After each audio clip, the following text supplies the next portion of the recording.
What's up? It's your boy Heaven Hollywood. We're back. IE Network. This is the Heaven Hollywood Report, and let's get to it. So your boy Clayton Howard, he's one of the ex-workers from the Diddy and Cassie freak-offs. He was on an interview. I believe it was with DJ Vlad, or it could have been no.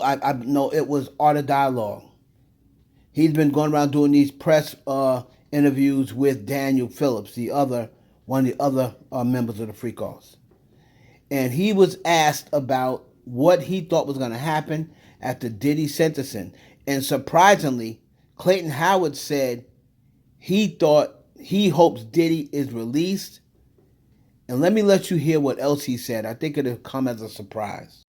I think I said it earlier. Honestly, he was on trial for this RICO and he won.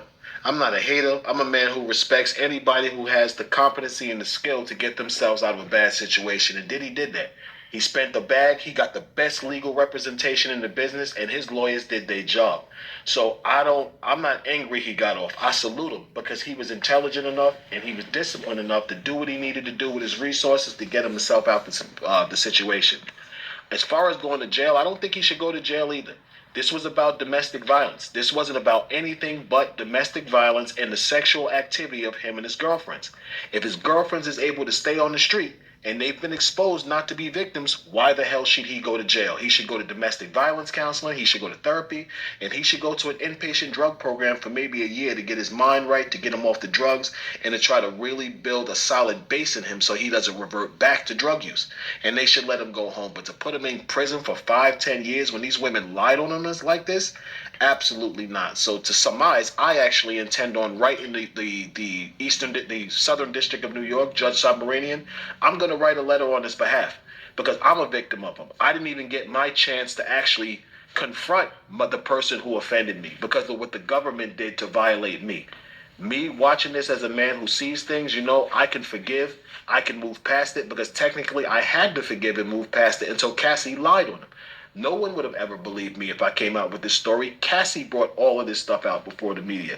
Cassie blew up his life. Cassie blew up my life. Cassie blew up dozens of men's lives so she could get revenge on her ex-boyfriend. I'm not really with that. So I'm going to write this court a letter and I'm going to express my opinion and my stance as a victim. But I'm going to also tell him the truth, which is, listen, this guy did a lot of stuff, but you didn't convict him of that RICO. He should get counseling. He should get domestic violence therapy, drug therapy, whatever it is. And he should get a chance. He has no record. He's never been to prison. Okay, yeah, he's done some horrible stuff. But you didn't get him for that horrible stuff. You got him for the Mann Act on women who were completely complicit with the violation of federal law. Woo-hoo-hoo-hoo. Clayton Howard, I got a new respect for you. So that was what Clayton Howard said on the Art of Dialogue. That was courtesy of the Art of Dialogue. And he said he's going to write a letter on Diddy's behalf. So what do y'all think about that? Let me know down in the comments what you think about Clayton Howard writing a letter to Judge Submarinian on behalf of Diddy, even though he's suing him. Now, speaking of Diddy, big legal win for Christina Coram. 6 plaintiffs drop out of lawsuit against Diddy's former assistant. So it says Diddy's ex-assistant, Christina Coram, came away with a major legal win in New York after 6 or 7 plaintiffs dropped their claims against her in a sweeping sexual abuse lawsuit tied to her former boss. Now, as first covered by All Hip Hop, Letitia Forbes, Billy Cummings, Ian Ferron, Ahmad Jenkins, LaQuay Applewhite, and Jane Doe all voluntarily withdrew their allegations against the disgraced music mogul. The move followed Coram's legal teams submitting evidence that she did not begin working for Diddy until 2013, well after most of the alleged incidents reportedly occurred. Based on the timeline, she would have been younger than 10 years old in some of the reported incidents. In the original lawsuit, Forbes alleged she was 17 in 1994 when Diddy drugged and raped her at Bad Boy's Manhattan office. Cummins said she was between 14 and 15 in 95 when someone assaulted her during a video shoot for the Notorious B.I.G. Ferron claimed He was forced into X acts inside Diddy's New York residence in 2003. Applewhite accused Diddy of groping and assaulting her at his Miami property in 2004. Jenkins said he was attacked at a Florida launch party for Bad Boy in the mid 2000s. Jane Doe alleged Diddy drugged and raped her during a 2010 audition for Making the Band. Please, the plaintiffs named Coram in the lawsuit because they see that she was named in the other ones for allegedly helping to cover up Diddy's misconduct. The complaint also targeted Sony, Universal, and Warner Music, claiming the labels ignored red flags and enabled him. Coram vehemently denied the claims made against her in March. In a statement, she said the allegations of her involvement causing irreparable and incalculable damage to her reputation. The idea that I could be accused of playing a role in or even being a bystander to the rape of anyone is beyond upsetting, disturbing, and unthinkable, she said at the time. Now, there is still one person, I believe, that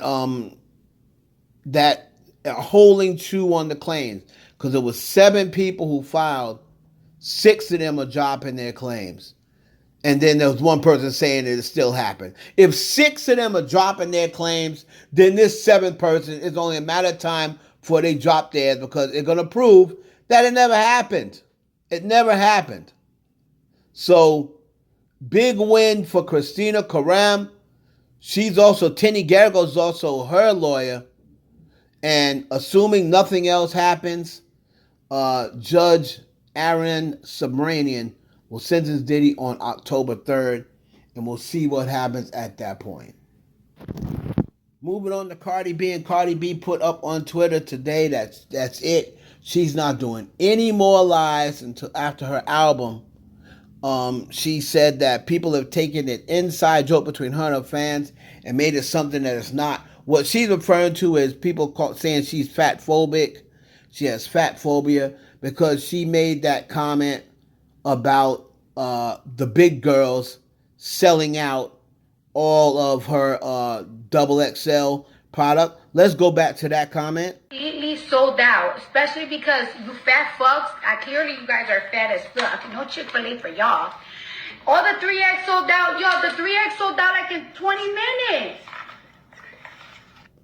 So because of that, and she expressed that it was a joke between her and her fans, people were coming at her, calling her fat phobic. She's already made about 2 or 3 videos responding back to it.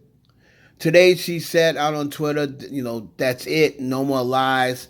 You've taken a simple joke between her and her fans, and now she's not going to go live anymore for a while. And she also said she could have did what her publicist said and just apologized, but she said it wouldn't be authentic because I felt so I didn't do anything wrong. I was not trying to hurt anybody's feelings. It was a simple joke, and everybody just took it there because they just want to have something to say about her. But she said that, she's not apologizing because she did not mean to offend anybody. And that's a joke between her and her fans. And she basically said if you got upset, you're not her fans anyway, so she's not apologizing to you. So that was what Cardi B had to say.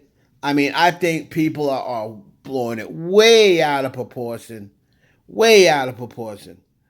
But y'all let me know what you think down in the comments. Finally, Nicki Minaj, the queen of rap, we close it out, and she told her fans, if I catch anybody on Stationhead and streaming on that Barbz channel, you will be blocked and never let back in the queendom again. Now, what's happened is Nicki Minaj said, Stationhead dead. Everybody delete their accounts. She instructed all of her cult to delete the accounts, and you better best believe they did it. Now, I have a members only coming up about why she's really deleting all of these Stationhead accounts. But Nicki Minaj no longer wants to do business with Stationhead. She said she's bringing Queen Radio back. I'll be telling you where she's thinking about bringing Queen Radio back to. on my members only. All right, I'll give y'all the exclusive scoop. But people were out there saying that Stationhead leaked a bunch of Barbz emails, and they said it only happened to the Barbz. Said the Barbz, and they said Stationhead just apologized and said, "Oh, we were just doing a test." But the Barbz said they were the only ones whose emails got leaked. Now, if that is true, that's a bad job by Stationhead.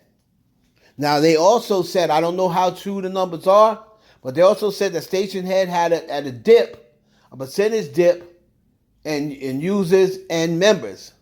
Nicki Minaj also told them, if you're paying a membership fee, but I thought Stationhead was free, if you're paying a membership fee, a subscription fee, make sure you get out of it.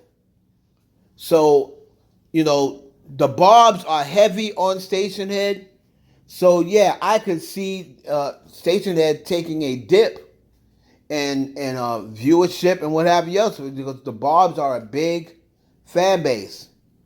So Nicki Minaj said no more Stationhead, and she's bringing Queen Radio back, but just not the Stationhead. She'll keep you updated with details, but I'll let you know in members only where you will be hearing Queen Radio next. So Nicki Minaj is showing off her power. She said, if I catch y'all candy asses in that Stationhead, you gonna wish you hadn't. So let me know down below if you think Nicki Minaj is making the right move leaving Stationhead, because, they were huge over there. And let's see, where do you think she's going next? And if you want to find out, tune into my members only. It's your boy, Heaven Hollywood on the IE Network. Please like, comment, subscribe, and share this video with your friends. Peace.